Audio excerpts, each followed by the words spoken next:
you doing in there? Come on, we've got work to do.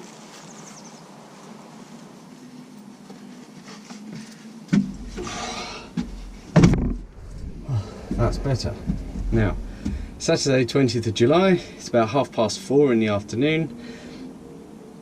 Been busy all day. Just thought I'd come down and, well, the plan for this weekend was just to come down and build all the raised beds from the wood that was collected last weekend, the weekend before. But since then, I've been conversing with a few other channels, and it seems I'm doing a couple of things wrong, so I'm going to put them right today. I'd like to harvest some bits and pieces, so like stuff that I haven't harvested before, so I'm not going to harvest loads of stuff, just a few, and see how we go, because I don't want to put everything up and then realise that I've gone too early, or I've got too much and I can't get through it all and then it goes to waste. So we'll get started, but I do really want to get some of these beds knocked up, because I don't want the wood just lying around all over the place. It looks untidy, and like I said last video, I've got a plan that I probably will actually get round to sharing with you this time. So let's get to it then.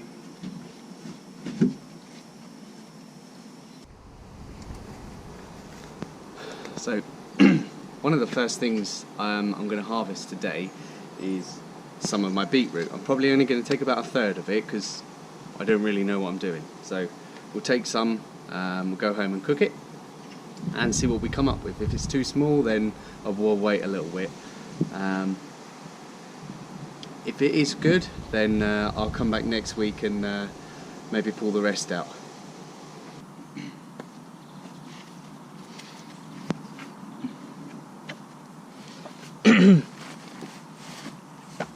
I'm going to start from this end because these are the biggest plants, so you can see the beetroots, so I guess we'll just get going.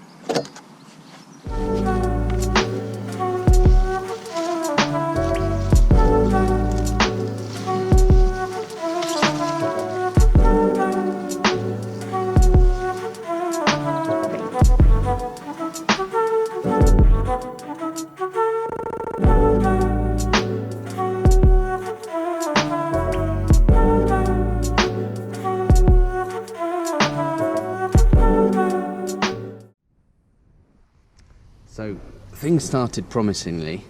This was the first one I pulled, which I think is a pretty decent size. And then there are a few others that were a pretty good size, but most of them are not very big at all. I mean, that's smaller than a ping pong ball, that one. So what I think the problem was, I don't think time would have helped this. I think the problem was lack of thinning. I really don't think I thinned them enough when I went through them a few weeks ago, because I've looked down the rest of them and you can see there's the occasional one that's a little bit larger, and they do correspond with the thinner patches. So there we have it, lesson learned, but I'm hoping that they will taste exactly the same as the bigger ones, and I don't mind having to deal with the small size if they taste nice. So we'll get home, get cooking and see what they taste like. So here's my crop. Just one last thing. I've been watching a channel called The Young Gardener just recently, and in one of his latest videos he mentioned about putting the beetroot leaves in curries. So I'm gonna have to contact him, or if you're watching, contact me, so I can learn how to do that, because I'd rather not waste anything, because I've got an abundance here. So thanks for the tip.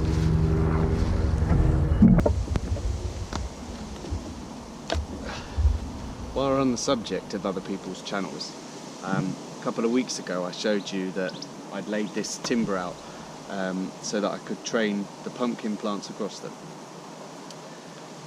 Terry from Robotic Allotment Gardening on a Budget, glad I got that right first time, wrote to me, commented on that video and said that they do better on the earth because along their length they'll burrow down and root, and they'll draw nutrients along their entire length, and that will give me better fruit, larger fruit, more fruit, which I'm all for. So that's one of the things I'm going to correct today, is I'm going to take this up and let the pumpkins trail along the earth.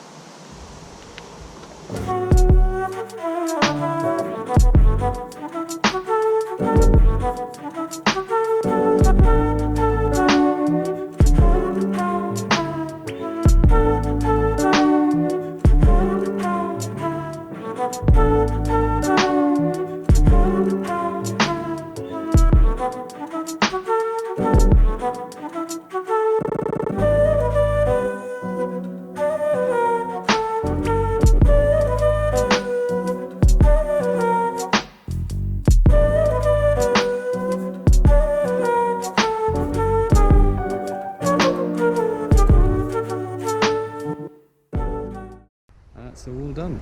Bit of a jungle over there, this area at the moment, but that's what you get when you're a beginner. You don't realise how big things some get and just take over everything else.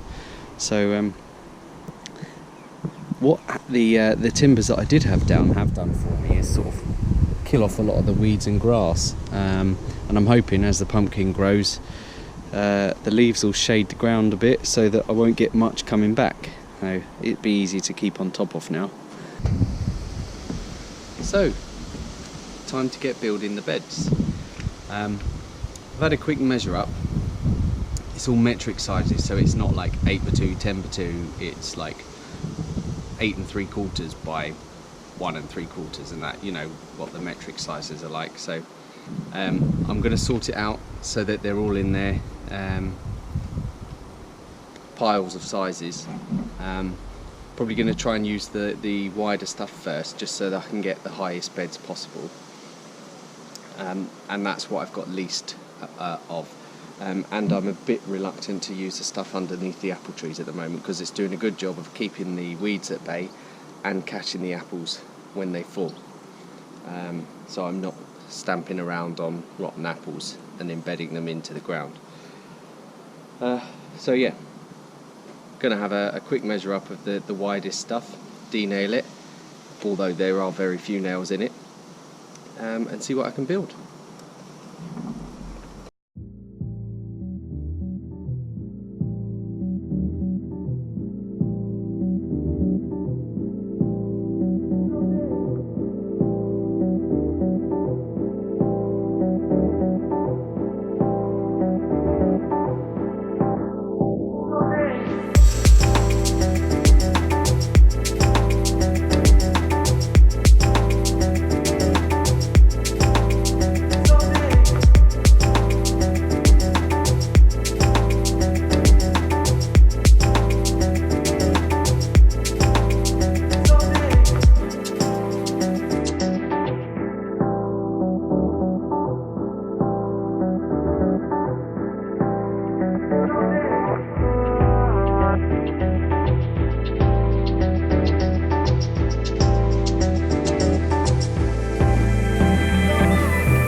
These are pretty nice beds, if I do say so myself. I'm really pleased with how these have come out. Obviously, like I said, I've got enough timber for 5 of them, but It's getting on for 8 o'clock now, and cutting up that timber is tough. So what I'm going to do is just tidy up, harvest a few bits for myself. I'll take some more lettuce. I've got a courgette, a couple of courgettes maybe to take home. Oh, by the way, update on this marrow, loads of new growth, so pretty pleased with how that's turned out. So I did save it. Well, these beans look like they're getting ready to be picked. Loads of them up and down the plant.